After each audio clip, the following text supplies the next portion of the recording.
cadeirada que o José Luiz Atena deu no Pablo Marçal no último debate dos candidatos a prefeito de São Paulo na TV Cultura continua dando muito o que falar. Na verdade, continua dando meme. São tantos memes da única indústria que não falha no Brasil que até o cantor Vini foi ressuscitado. E você sabe por quê? Mexe a cadeira e vai fazendo a minha mala.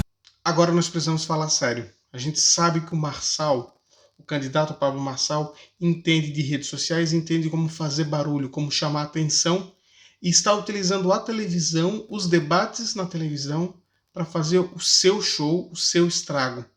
E a mídia como fica? A mídia está hoje encurralada entre fazer jornalismo político de verdade e perder audiência ou fazer entretenimento político.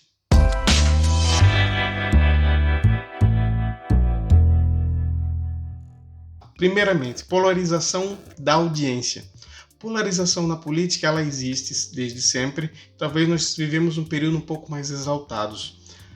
Polarização no Brasil, ela é entre o campo lulista e o campo antilulista desde a redemocratização. Para vocês terem uma ideia, para sempre lembrar, né? O campo antilulista já foi colorido, já foi tucano, hoje é bolsonarista, mas sempre a disputa para presidente no Brasil é entre alguém que, se não é o Lula, é um indicado pelo Lula e alguém que representa as forças contra ele. O que tem de novo no Brasil nos últimos 10 anos?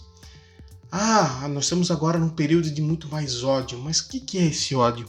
Tem alguns pesquisadores que já falaram sobre esse assunto, já tem livros sobre isso.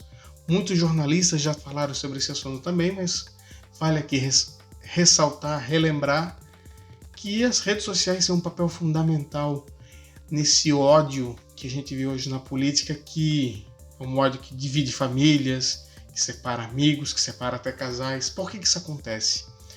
Muito devido às redes sociais, porque as redes sociais fazem com que você converse apenas com quem é da sua bolha, apenas com quem pensa parecido com você. Mas não é só isso.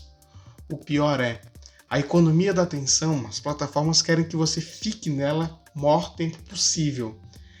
Essas plataformas precisam que você fique mais tempo e, para isso, elas já descobriram, o algoritmo delas já sabe que quanto mais elas entregam um conteúdo que gere raiva, gere ódio, gere indignação, você fica mais tempo, você dá mais atenção. Por isso que esse conteúdo é privilegiado pelas redes sociais e é por isso que a população está cada vez com mais raiva, com mais nojo de tudo. Então, esse é o primeiro ponto que precisa ser colocado nesse vídeo. Polarização política sempre existiu, mas agora nós temos um momento de ódio, de quase ignorância de grupos que não se conversam, muito devido às redes sociais. O segundo ponto é jornalismo ou entretenimento. Em 2022 eu escrevi um artigo sobre esse assunto a respeito da TV Jovem Pan, da Rádio Jovem Pan, mas era sobre o conteúdo que passava na TV. Eu questionava se os programas e debates políticos deles eram jornalismo político ou entretenimento político. Por quê? Porque não havia um real debate de ideias. O que eles faziam era colocar 3 bolsonaristas de um lado e alguém que odeia o Bolsonaro do outro lado, para eles ficarem se provocando, se degladiando. E essas pessoas acabavam falando não para discutir com quem pensa diferente, com o debatedor, mas sim falavam textos que iam para as suas audiências, as suas claques. É mais ou menos o que o jornalismo esportivo já fez muito no Brasil. Tu pega pessoas de um time de futebol e de outro, em vez de debater, tu pega apenas para um provocar o outro. É aquele comentarista que é mais torcedor do que jornalista. Coloca uma pitada de João Kleber e você tem o Fox Sports Rádio, o programa que fez tanto sucesso na Fox Sports. E o jornalismo? O problema da mídia é que tantos debates, quantas entrevistas sabatinas e às vezes a cobertura política eleitoral como um todo está deixando de ser jornalismo para ser entretenimento. O que o Marçal está fazendo, e o Datena acabou ajudando, é tirar a seriedade do assunto e transformar tudo isso num produto de entretenimento. Lembrando, quando eu falo que a Jovem Pan fazia entretenimento político nos seus programas de debate, ela fazia isso pensado para ganhar audiência.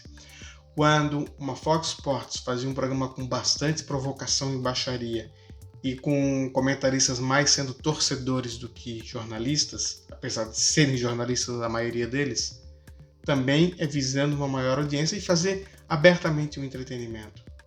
Só que a política não é um local para fazer entretenimento. A Jovem Pan fazia isso propositalmente e eu critiquei ela por isso. Só que agora nós estamos falando das outras emissoras de TV, também de portais de notícias quando fazem sabatinas, que eles também estão sofrendo esse ataque que transforma em entretenimentos não intencional. E aí vamos à pergunta: o que o jornalismo político vai ter que fazer para reverter isso? Acho que a primeira coisa vai ser repensar os debates. O Reinaldo Azevedo, no programa dele na Band News FM, comentou sobre o sucesso que foi o debate nos Estados Unidos do canal ABC News, não sei se era ABC ou ABC News agora, onde tinha pessoas fazendo fact-check em tempo real de tudo que os candidatos falavam. Eles cortavam quando o candidato falava uma coisa completamente grosseira. Pode ser uma estratégia. Mas o fato é, o formato dos debates terá que ser alterado. O mesmo Reinaldo Azevedo também sugere que a gente tire as perguntas entre candidatos e que façam apenas os jornalistas as perguntas e os candidatos apenas comentem. Ajuda, mas eu não sei se só isso não vai evitar, porque a verdade é que a estratégia marçal de fazer campanha política é: não importa o que for perguntado, eu respondo o que eu quiser. O formato foi totalmente corrompido.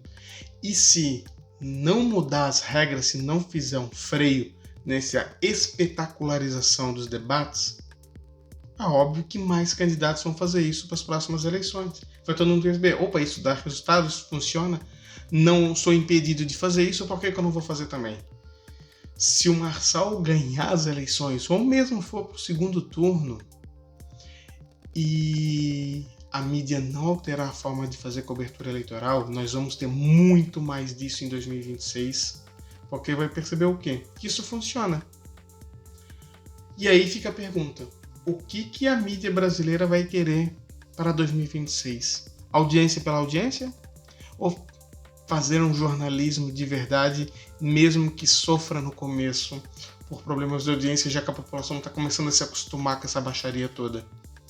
Porque se é audiência pela audiência, então substitui o processo eleitoral por um formato Big Brother e coloca o João Kleber para apresentar, para fazer mais sentido. Se você gostou desse vídeo, dá um like, se inscreve no meu canal, faz algum comentário aqui embaixo no YouTube e acessa o blog.gilramos.net, onde tem as mesmas ideias em texto e mais coisas, porque eu acabo escrevendo muito mais do que gravando vídeos. Acessa lá.